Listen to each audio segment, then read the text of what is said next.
Friend, welcome to Deoria private ITI। आज का हमारा जो टॉपिक है वो लिमिट फिट टॉलरेंस पे है। लिमिट फिट टॉलरेंस को जानने से पहले इसके कुछ शब्द हैं, उसको हम जान लेंगे कि वो शब्द क्या होते हैं, कहाँ इसका यूटिलाइज होता है।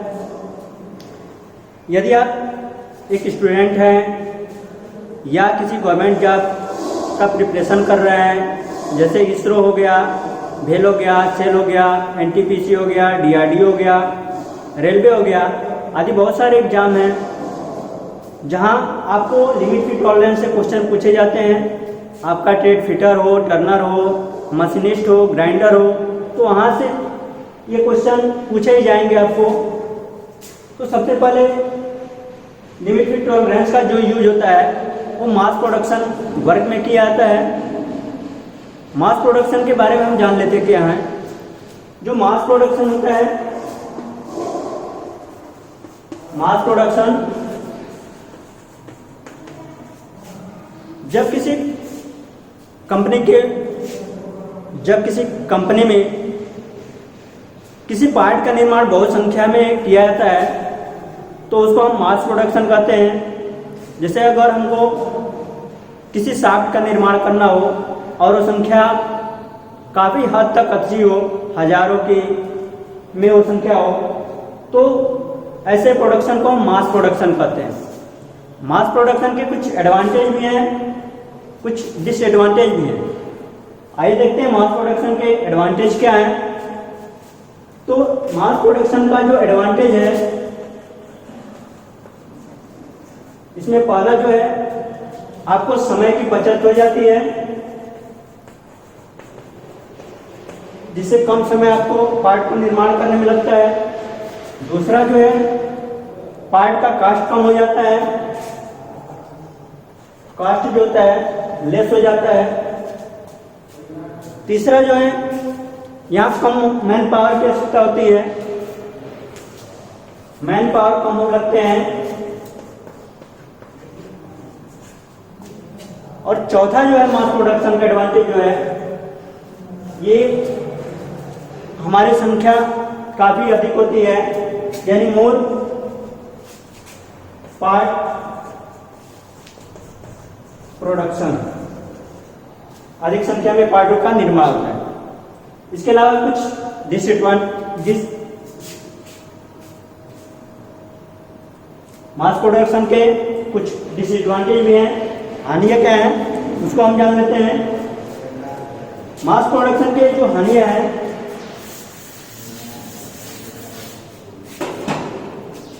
डिसएडवांटेज,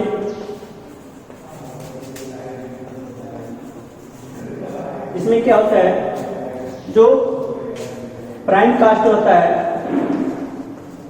मोर होता है, यानी अधिक लागत आती है शुरू में। दूसरा जो है मेंटेनेंस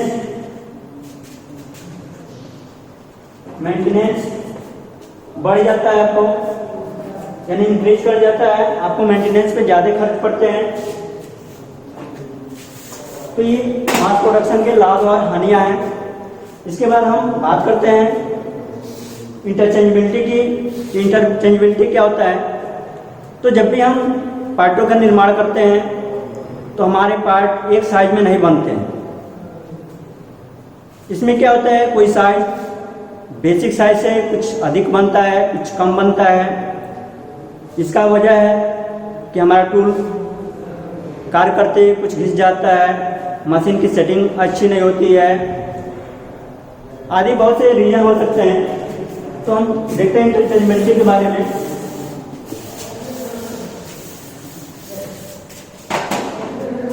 इंटरचेंजेबिलिटी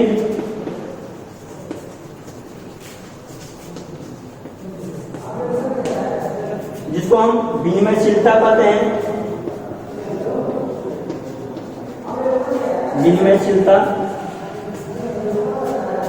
विनिमयशीलता का मतलब होता है कि पार्टों को एक दूसरे से रिप्लेस कर देना। मशीन का निर्माण विनिमयशीलता में जब हम पार्ट का निर्माण करते हैं तो हमारा पार्ट एक साइज का नहीं बन पाता है और मशीन के जो पार्ट होते हैं कुछ समय बाद घिस जाते हैं। उन पार्टों को हमको दूसरे पार्टों से बदलना पड़ता है। तो उन पार्टों को जब खराब पार्टों से आसानी से चेंज कर सकें, कोई दिक्कत ना हो, तो इसी को हम इंटरचेंजेबिलिटी कहते हैं, जिसको विनिमयशीलता हम कह सकते हैं। आते हैं लिमिट फ्री टॉलरेंस में। अगला जो टर्म है इसके कुछ पद हैं, उसको जान लेते हैं। एक होता है साइज। तो पार्ट का जब भी हम निर्माण करते हैं उसके अलग अलग साइज होते हैं। जैसे उस पार्ट की लंबाई हो सकती है, चौड़ाई हो सकती है, मोटाई हो सकती है, डायमीटर हो सकता है। तो साइज आपका कुछ भी हो सकता है। तो हमारा जो ड्राइंग पे दिया होता है, ये जो साइज ड्राइंग पे लिखा होता है, तो साइज में हमारा क्या क्या होता है। एक हमारा होता है basic size. Basic size, basic size क्या होता है? ये ड्राइंग का साइज होता है। ड्राइंग का साइज है। ड्राइंग को जो साइज दिया होता है उसी को हम बेसिक साइज कहते हैं। एक होता है अपर साइज।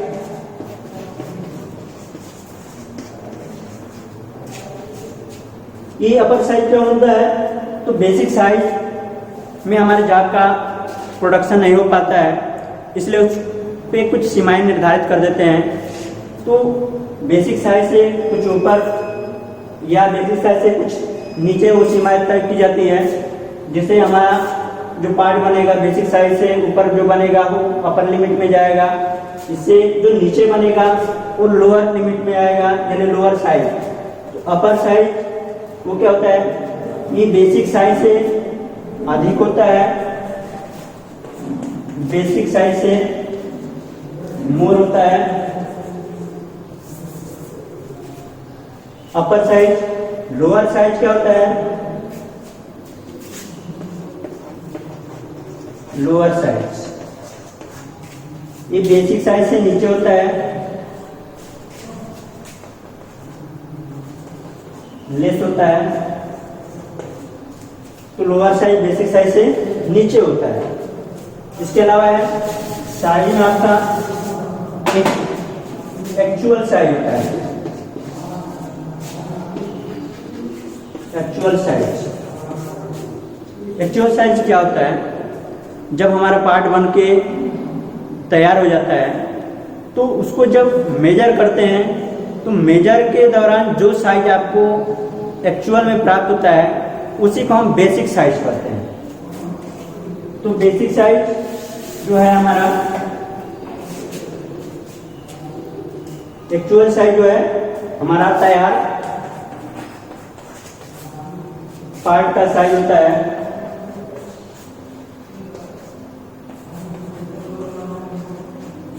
यानी जब हमारा पार्ट बनकर तैयार हो जाएगा उसी को हम एक्चुअल साइज कहेंगे। इसके बाद आते हैं हम डेविएशन के बारे में जानते हैं। डेविएशन क्या होता है? विचलन।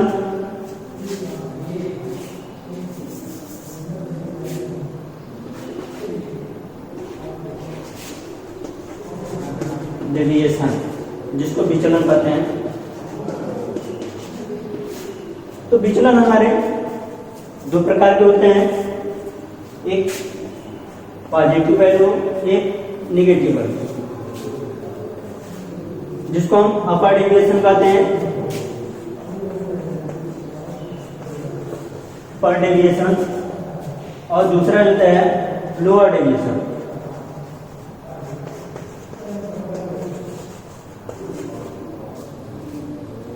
डेविएशन हमारे दो प्रकार के हो गए, upper deviation and lower deviation. Upper deviation positive होता है, लोअर डेविएशन निगेटिव होता है। इसको निकालने के लिए हमारा फार्मूला होता है, ये होता है बेसिक साइज एक्चुअल। जो डेविएशन हम निकालेंगे इसके लिए हम जॉब साइज में से बेसिक साइज घटाएंगे, बेसिक साइज को घटा देंगे। अगर जॉब साइज हमारा बेसिक साइज से ऊपर है तो हमारा जो डेविएशन आएगा वो अपर डेविएशन में आएगा। जॉब साइज हमारा बेसिक साइज से नीचे है तो जो हमारा डेविएशन आएगा वो लोअर डेविएशन आएगा। देख लेते एग्जांपल से, हमारा एक जॉब है जिसका बेसिक साइज 50 mm है, इस पर जो लिमिट तय किया गया है 0.05 का है, तो इसका जो अपर साइज आएगा, अपर साइज ये जो आएगा 50.05। तो अपर डेविएशन निकालने के लिए जब 50.05 में से बेसिक साइज को घटा देंगे तो ये हमारा आएगा 0.05, जो कि हमारा पॉजिटिव वैल्यू देगा। ये हमारा क्या होता है, अपर डेविएशन होता है। लोअर डेविएशन क्या होता है, तो हमारा अभी जो साइज था 50 का बेसिक साइज, जिस पर लिमिट तय किया गया था 0.05, इसका लोअर जो साइज होगा, लोअर साइज होगा ये 49.95 आएगा। तो इसका लोअर डेविएशन निकालने के लिए हम क्या, जॉब साइज हमारा कितना मिला है 49.95, तो देख लेंगे लोअर साइज कैसे निकल रहा है। इसमें से हम 49.95 माइनस बेसिक साइज हमारा 50 है, जब इसको सॉल्व करेंगे तो ये हो जाएगा माइनस 0.05, जो कि हमारा निगेटिव है। तो ये जो हमारा होगा ये हमारा लोअर डेविएशन होगा, लोअर डेविएशन। इस तरह हम डेविएशन के बारे में समझ लिए। आइए हम बात करेंगे हम लिमिट, लिमिट क्या होता है और ये कितने प्रकार के होते हैं। तो जो लिमिट हमारा है वो 2 टाइप का होता है। सबसे पहले जान लेते हैं लिमिट क्या होता है। जब भी हम पार्ट का निर्माण करते हैं तो हमारा पार्ट सेम साइज का नहीं बन पाता है। इसका रीज़न ये है कि हमारे मशीन जो टूल है वो सही नहीं है, जो इंस्ट्रूमेंट हम यूज कर रहे हैं उसमें कुछ एरर होने के कारण हमारा साइज सही नहीं बन पाता है। कटिंग टूल जिसके माध्यम से हम मेटल को काटते हैं वो धीरे धीरे घिसता जाता है और उसका कटिंग एज होता है वो डल हो जाता है। इस कारण हमारा जो साइज होता है बेसिक साइज में नहीं बन पाता है। इसी कारण हम पार्ट को निर्माण करने से पहले उस पर कुछ लिमिट तय कर देते हैं और उस लिमिट के अंतर्गत जो भी हमारा पार्ट बनेगा वो हमारा एक्सेप्टेबल पार्ट होगा, जिसको स्वीकार किया जाएगा और वो मशीनों में आसानी से यूज किया जा सकता है। लिमिट में हम एक अपर लिमिट भी तय करते हैं, एक लोअर लिमिट भी करते हैं। तो बेसिक साइज से जब ऊपर हम साइज को निर्धारित करेंगे तो अपर में जाएगा, जब नीचे में आएंगे तो लोअर लिमिट में आएगा। तो लिमिट के 2 टाइप हैं। पहला जो है हमारा अपर लिमिट होता है। अपर लिमिट बेसिक साइज से ऊपर ही होता है। ये जो होता है बेसिक साइज टू एबव, और दूसरा जो होता है हमारा लोअर लिमिट होता है। ये जो होता है बेसिक साइज टू बिलो, यानी ये बेसिक साइज से ऊपर होता है और ये बेसिक साइज से नीचे होता है, और इसी के अंतर्गत हम जाप का निर्माण करते हैं। आइए हम एग्जाम्पल के तौर पे समझ लेते हैं कि अपर लिमिट क्या होता है, लोअर लिमिट क्या होता है। ये हमारा शाफ्ट है,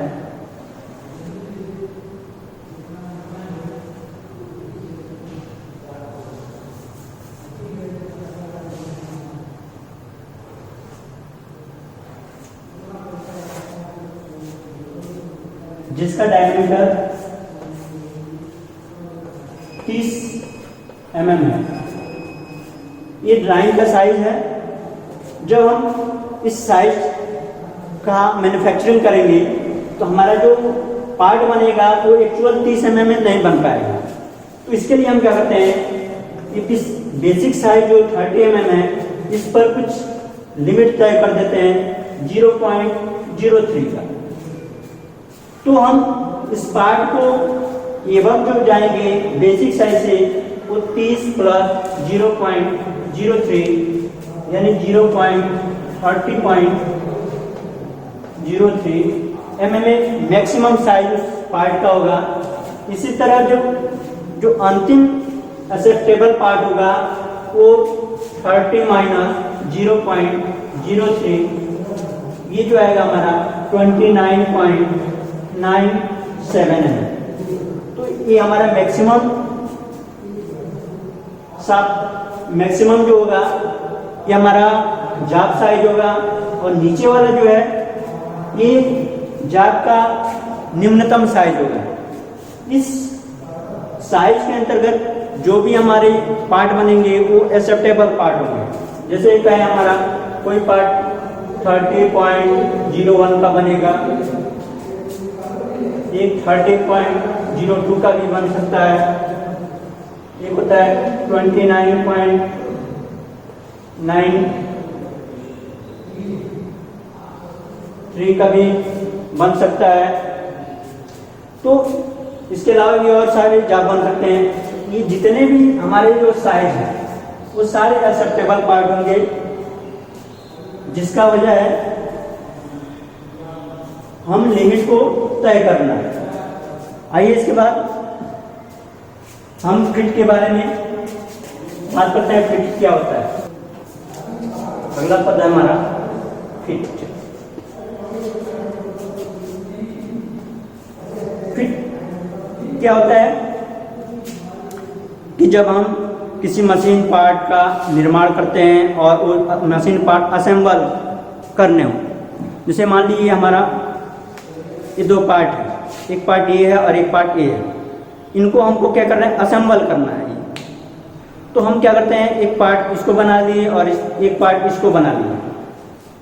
तो जब इसको असेंबल कर रहे हैं तो इनके बीच जो संबंध स्थापित हो रहा है उसी को हम फिट कहते हैं। फिट जो है हमारे तो असेंबल पार्टों के मध्य कार्य करता है।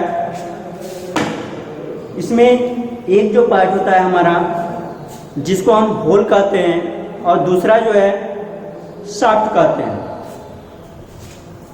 तो फिट हमारे जो संबंध को बताता है,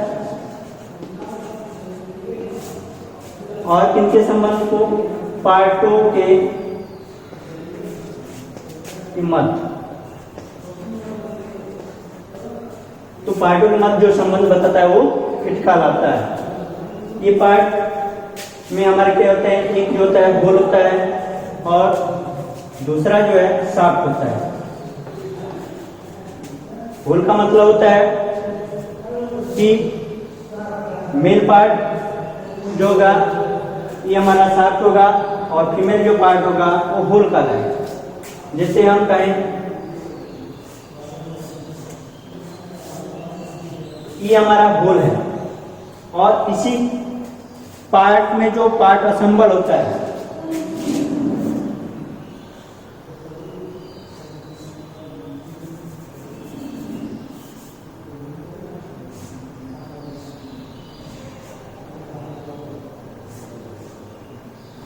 ये जो पार्ट ये हमारा शाफ्ट है। ये दोनों पार्ट असेंबल करके चलाए जाते हैं। ये कहाँ आपको देखने मिलता है, जो लेथ मशीन होता है उसका जो क्रॉस स्लाइड होता है वहाँ भी ये दोनों पार्ट असेंबल किए होते हैं। दूसरा जो होता है आपका जो रैम होता है वो जिस वे पे चलता है वहाँ भी आपके फिट आते हैं। तो आज ये हम बात करते हैं कि फिट्स कितने प्रकार के हैं, टाइप्स ऑफ फिट।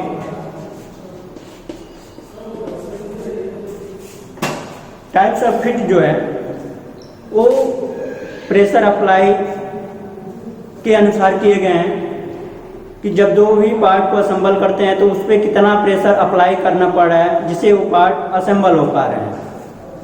इस अनुसार हमारे टाइप्स ऑफ फिट को कई ग्रुप में डिवाइड कर दिया गया है, जिसमें आपका पहला जो होता है वो क्लियरेंस फिट होता है।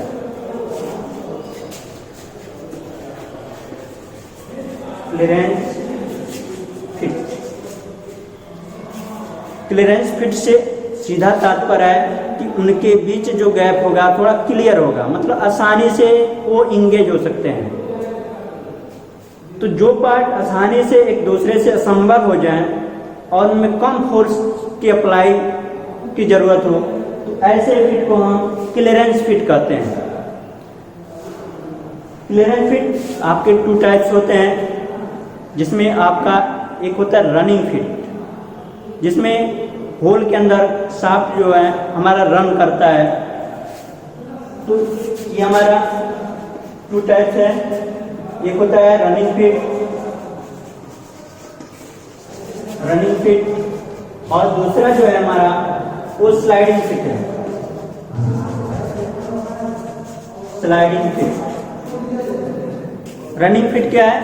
Shaft and bearing. Running fit का एक एग्जांपल है शाफ्ट एंड बियरिंग।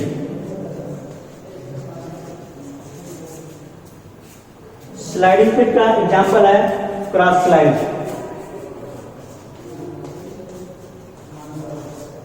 तो ये आपके क्लियरेंस फिट के 2 example.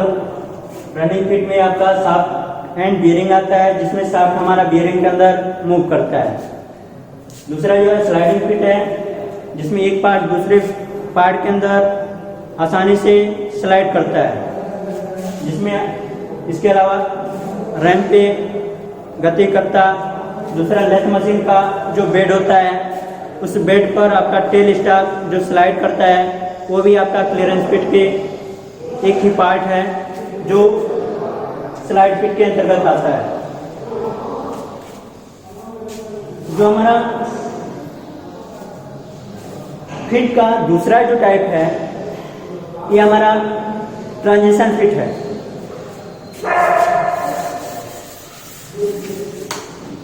Transition fit,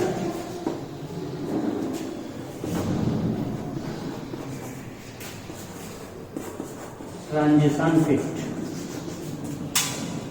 transition fit में क्या होता है कि जब भी हम पार्ट को एक दूसरे से अटैच करते हैं तो कभी कभी हमारा क्लियरेंस होता है, कभी कभी इंटरफेरेंस होता है।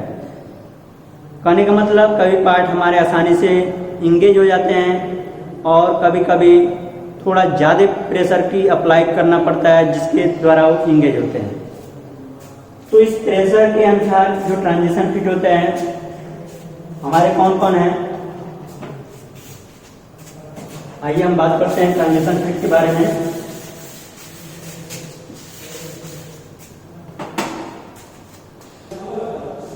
तो ट्रांजिशन फिट में पढ़ेंगे।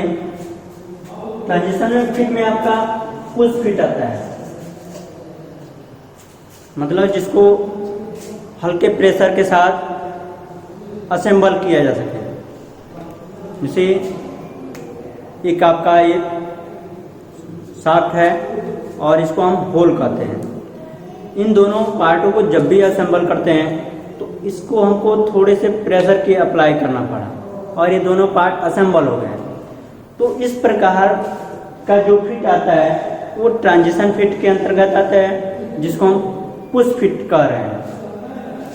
तो ये आपका पुश फिट है।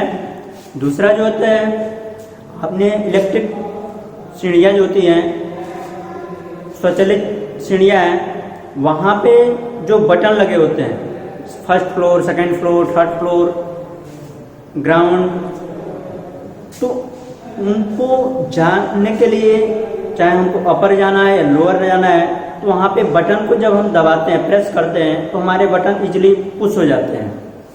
तो वो भी हमारा पुश फिश का एग्जाम्पल है।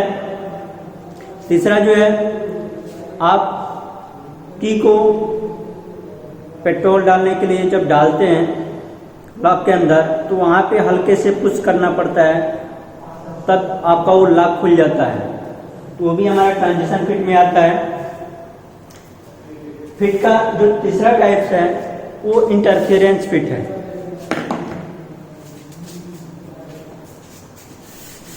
तीसरा जो है वो आपका इंटरफेरेंस है, इंटरफेरेंस फिट, जिसको हम प्रतिबाधा फिट कहते हैं। इन पार्टों को जब भी असेंबल किया जाता है तो उनको काफ़ी अधिक फोर्स की अप्लाई करना पड़ता है। यानी अगर ये हमारा होल है, इसको शाफ्ट है, इसको जब असेंबल कर रहे हैं इसमें ज़्यादा फोर्स लगाना पड़े, तो हम ऐसे फिट को ट्रांजिशन फिट, ऐसे फिट को हम इंटरफेरेंस फिट कहते हैं। इसका एग्जांपल क्या है, ड्रिल मशीन में जो ड्रिल चक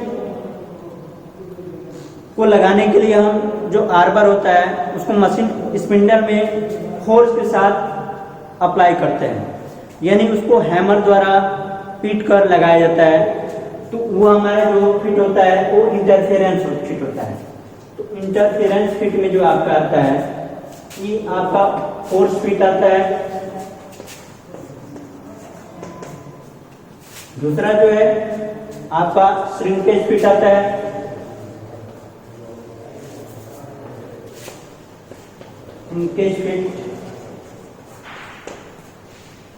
श्रिंकेज फिट कहाँ देखने को मिलता है, जैसे पहले के समय में जो बैलगाड़ी के पहिए होते थे उन पर देखते थे लोहे की एक रिंग चढ़ी होती थी, तो उनको चढ़ाने के लिए हम क्या करते थे, जो लोहे का रिंग होता था उनको हिट करना पड़ता था, जिससे उसका डायमीटर जो है बढ़ जाता था, और बैलगाड़ी का जो पहिया होता है चढ़ा लिया जाता है, पुनः उसको सिकुड़ने के बाद वो अपने जगह एडजस्ट हो जाता है। वो जो है हमारा श्रिंकेज फिट का एग्जाम्पल है। इसके अलावा जो रेलगाड़ी के पहिए होते हैं उन पहियों को लगाने के लिए उसमें शाफ्ट लगाया जाता है, तो वहाँ पे हमारा क्या है, काफ़ी फोर्स अप्लाई करना पड़ता है, काफ़ी प्रेशर के साथ उनको अटैच किया जाता है। तो वो जो संबंध स्थापित होता है वो श्रिंकेज फिट का एग्जाम्पल है। इसके अलावा और भी इंटरफेरेंस फिट के एग्जाम्पल हैं, जैसे शाफ्ट के अंदर जब पुली को चढ़ा लेते हैं तो उस पुली को निकलने से बचाने के लिए उसमें कील लगाना पड़ता है। इस की को लगाने के लिए आप हैमर से फोर्स को लगाते हैं और कि हमारा उस असेंबल पार्ट में एडजस्ट हो जाता है। तो ये भी हमारा इंटरफेरेंस फिट का एग्जाम्पल है। आइए हम बात करते हैं टॉलरेंस के बारे में। टॉलरेंस क्या होता है, बात करते हैं टॉलरेंस की। टॉलरेंस क्या होता है?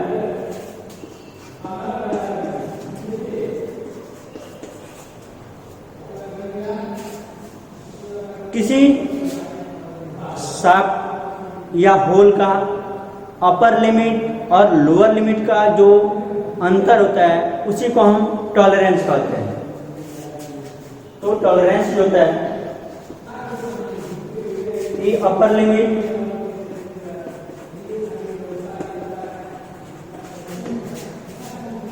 में से लोअर लिमिट को घटाते हैं तो हमारा टॉलरेंस निकल के आता है। इसके पहले हम आपको अपर लिमिट और लोअर लिमिट के बारे में बता चुके हैं कि अपर लिमिट क्या होता है, लोअर लिमिट क्या होता है। एग्जाम्पल के तौर पे हम इसको समझते हैं कि टॉलरेंस क्या होता है। जैसे हमारा कोई एक शाफ्ट है,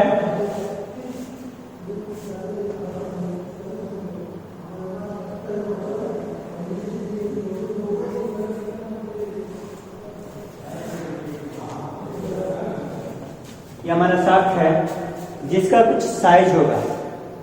इस शाफ्ट बनाने के लिए ड्राइंग का एक होगा, उस पर उसका साइज लिखा। इस शाफ्ट का जो साइज मानते हैं डायमीटर जो है 50 mm है, जो कि बेसिक साइज होता है। तो बेसिक साइज को हम एक रेखा द्वारा रिप्रेजेंट करते हैं और इस बेसिक साइज को जीरो लाइन भी कहते हैं। यानी हमारा जीरो लाइन है, ये हमारा जीरो लाइन है जो बेसिक साइज को दर्शा रहा है। अब बेसिक साइज जो हमारा 50 mm है, इस पर हम बताए थे लिमिट कुछ तय की जाती है। इसका लिमिट जो है प्लस माइनस 0.02। तो हम टॉलरेंस कैसे निकालेंगे? टॉलरेंस को निकालने के लिए सबसे पहले हम इस साइज का अपर लिमिट और लोअर लिमिट हमको ज्ञात होना चाहिए। देखिए अपर लिमिट कैसे निकालते हैं। तो अपर जो लिमिट निकालेंगे, अपर लिमिट जो बेसिक साइज में पॉजिटिव में जो वैल्यू दिया है, तो बेसिक साइज में जब पॉजिटिव वैल्यू को जोड़ा जाता है तो हमारा अपर लिमिट निकल के आता है। तो बेसिक जो साइज हमारा 50 का है और पॉजिटिव जो वैल्यू दिया है 0.02 का दिया है, यानी 0.02।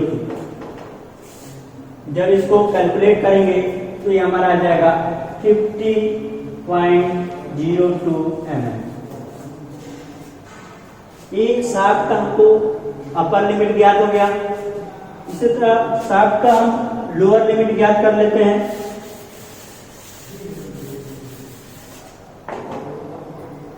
तो लोअर लिमिट क्या हो जाएगा? जो बेसिक साइज होता है उसमें से जो नेगेटिव वैल्यू दिया होता है लिमिट में, उसको घटा लेते हैं। तो बेसिक जो साइज है हमारा 50 का है, इसमें जो नेगेटिव वैल्यू दिया है तो 0.02 का है। इसको जब कैलकुलेट करेंगे तो ये हमारा आ जाएगा 49.9।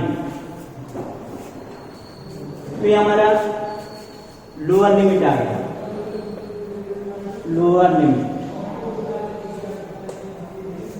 अब भाई टॉलरेंस कैसे कैलकुलेट करेंगे? तो टॉलरेंस का जो फार्मूला है, टॉलरेंस का फार्मूला है, टॉलरेंस बराबर हो जाएगा upper limit minus lower limit. तो हमारे यहां से अपर लिमिट क्या निकल गया है? 50.02 माइनस लोअर लिमिट क्या निकल गया? 49.9। जब इसको सब्ट्रैक्ट करेंगे तो हमारा जो आएगा 0.04 mm। ये जो है हमारा टॉलरेंस कहलाता है। इस तरह टॉलरेंस शाफ्ट पे भी दिया जाता है और होल पे भी निकालते हैं।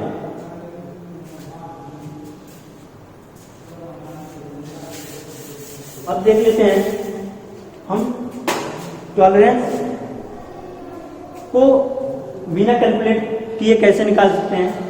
यहाँ जो देखेंगे हमारा ये बेसिक साइज पर लिमिट निर्धारित किया गया। बेसिक साइज हमारा 50 है, प्लस माइनस 0.02। यहाँ पे एक प्लस में है, एक निगेटिव में है। तो जब लिमिट हमारा एक प्लस में हो, एक निगेटिव हो, तो यहाँ से टॉलरेंस निकालने के लिए इसमें 2 से मल्टीपल कर देते हैं, यानी 0.02 इंटू 2। तो ये जो हमारा निकल के आएगा 0.04 mm। इस तरह इजीली टॉलरेंस को निकाल सकते हैं। टॉलरेंस होता क्या है, ये कितने टाइप्स के होते हैं इसको देख लेते हैं। तो टॉलरेंस जो है हमारे 2 टाइप्स के हैं, यूनिलैटरल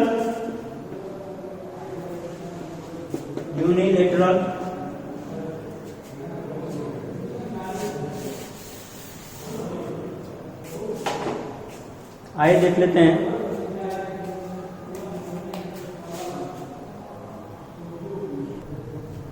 आइए अगला जो है टॉलरेंस के टाइप हैं, तो देखेंगे टॉलरेंस कितने प्रकार के होते हैं। तो टॉलरेंस जो है 2 प्रकार के हैं। जो इसमें पहला जो है जिसको हम यूनिलैटरल टॉलरेंस कहते हैं। यूनिलैटरल टॉलरेंस, यूनिलैटरल टॉलरेंस में क्या होता है, जब हम बेसिक साइज के एक तरफ कोई सीमा निर्धारित करते हैं तो ऐसे टॉलरेंस को हम यूनिलैटरल टॉलरेंस कहते हैं। जैसे हमारा ये बेसिक साइज है, अब इस बेसिक साइज पर हम किसी एक तरफ सीमा को निर्धारित करें। जैसे हम कहें 30 प्लस 0.00 से लेकर 0.02। इसमें देखेंगे हमारा क्या है, ये प्लस जो वैल्यू है वो 0.00 से लेकर 0.02 यानी एक ही डायरेक्शन में जो ऊपर दिखाया गया है, तो इसको हम कहेंगे यूनिलैटरल टॉलरेंस। इसके अलावा क्या है, दूसरा एग्जांपल है, हम लिमिट को दूसरे साइड दर्शाए गए हैं। जिसे इसका हमारा बेसिक साइज मान लेते हैं 25 है।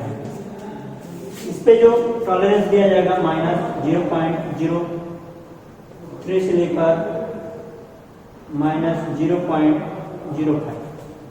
इसमें देख रहे हैं ये जो लिमिट तय किया गया है ये दोनों माइनस में है, यानी एक ही तरफ। इस तरह जो भी टॉलरेंस दिया जाएगा उसको हम यूनिलैटरल टॉलरेंस कहते हैं।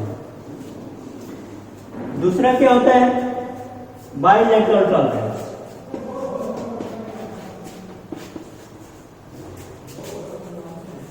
बाइलैटरल टॉलरेंस, बाइलैटरल टॉलरेंस क्या होता है, जब हम जाप के बेसिक साइज पर दोनों साइड में टॉलरेंस को निर्धारित करते हैं, तो ऐसे टॉलरेंस को हम बाइलैटरल टॉलरेंस कहते हैं। इसमें देखिए एग्जांपल क्या है, कैसे इसको प्रदर्शित करेंगे।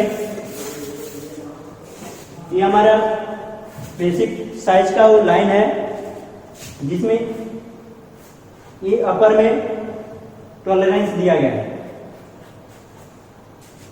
जिसको हम कैसे लिखेंगे 0.5। ये हमारा एक साइड में है और नीचे भी दे दिए, नीचे भी टॉलरेंस दे दिए, तो इसको -0.05 कर दें, तो ये हमारा नीचे है। यहाँ हम देखेंगे कि जो टॉलरेंस दिया गया है ऊपर भी दिया गया है और नीचे दिया गया है। ऐसे टॉलरेंस को हम बाइलैटरल टॉलरेंस कहते हैं। इसमें हमको जाप को बनाने की जो छूट दिया जाता है, वो बेसिक साइज से हम एबा भी बना सकते हैं और बेसिक साइज से नीचे भी बना सकते हैं। ये काफ़ी अच्छा माना जाता है बाइलैटरल टॉलरेंस को। इसमें क्या होता है, हमारा पार्ट जो है रिजेक्ट कम होता है। कभी कभी क्या होता है, पार्ट हमारा बेसिक साइज से जब नीचे चला जाएगा तो ऐसे कंडीशन में हमारा पार्ट जो है रिजेक्ट होने का संभावना हो जाता है। इसलिए जब बाइलैटरल टॉलरेंस दे देंगे तो हमारा पार्ट कम रिजेक्ट हो पाएंगे। आइए हम अलाउंस के बारे में बात करते हैं कि अलाउंस क्या होता है। टॉलरेंस को हटा देते हैं। अगला जो टॉपिक हमारा अलाउंस है,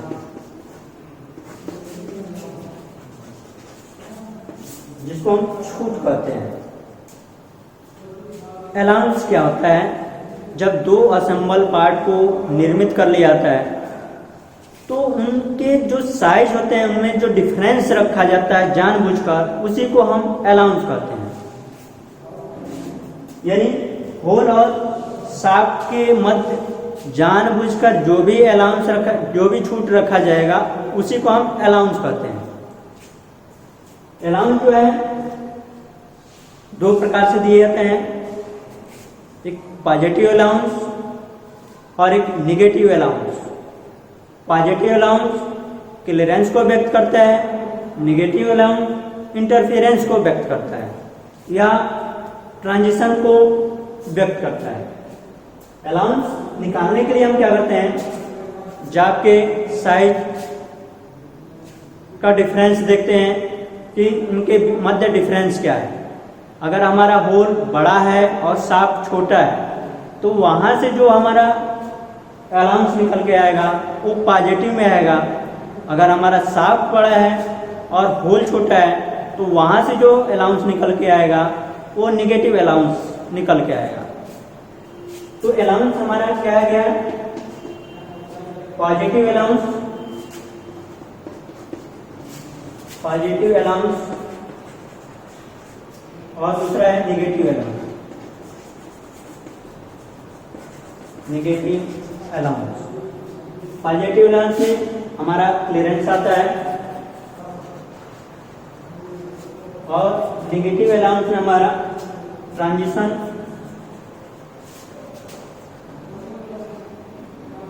और इंटरफेरेंस आता है।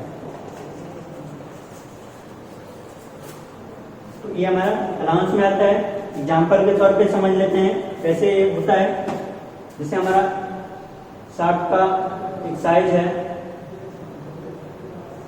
30 प्लस माइनस 0.02, ये हमारा शाफ्ट है। और होल का जो साइज है 0 प्लस माइनस 0.0, ये हमारा होल के लिए है। तो होल का जो मैक्सिमम आएगा, होल का जो मैक्सिमम होगा ये जो आएगा 30.05, और शाफ्ट का जो लोअर आएगा, शाफ्ट लोअर जो आएगा ये हमारा आ जाएगा 29.9 है। तो जब इसको हम आगे सॉल्व करेंगे तो देखते हैं डिफरेंस क्या है। तो 30.05 में से 29.98 घटा देंगे। इसको जब कैलकुलेट करेंगे तो हमारा पॉजिटिव में वैल्यू आएगा 0.07। यहाँ से हम देख रहे हैं कि इनके बीच अधिक क्लियरेंस है, इसलिए ये हमारा पॉजिटिव अलाउंस देगा।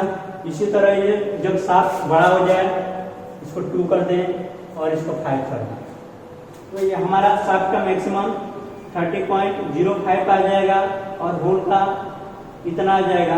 जब इसका डिफरेंस देखेंगे तो हमारा निगेटिव वैल्यू आ जाएगा, यहाँ पे हमारा इंटरफेरेंस हो जाएगा। तो ये हमारा अलाउंस है। लिमिट फिट टॉलरेंस में जो हम पार्टों का निर्माण करते हैं वो होल बेसिक सिस्टम और शाफ्ट बेसिक सिस्टम पे कार्य करते हैं। देख लेते हैं होल बेसिक सिस्टम क्या होता है और शाफ्ट बेसिक सिस्टम क्या होता है।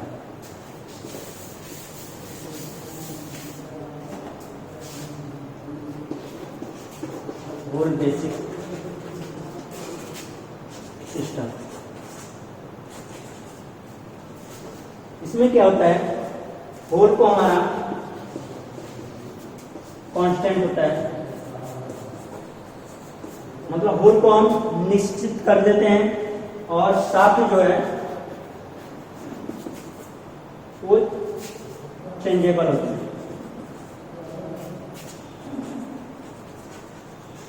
मतलब शाफ्ट को हम घटा बढ़ा सकते हैं। तो होल बेसिक सिस्टम में हम होल को कांस्टेंट रखते हैं, उसी के अनुसार हम शाफ्ट को निर्मित करते हैं। दूसरा जो होता है हमारा शाफ्ट बेसिक सिस्टम होता है, शाफ्ट बेसिक सिस्टम। इसमें हम शाफ्ट को कांस्टेंट रखते हैं, शाफ्ट हमारा कांस्टेंट होता है और होल जो होता है वो वेरिएबल होता है, यानी होल का है वेरिएबल होता है, होल को बदलते रहते हैं। तो ये हमारा शाफ्ट बेसिक सिस्टम होता है। तो ये हमारा लिमिट फिट टॉलरेंस का चैप्टर आ, इस पर आधारित हम अगले वीडियो में न्यूमेरिकल आपसे सॉल्व कराया जाएगा। Thank you for watching this video.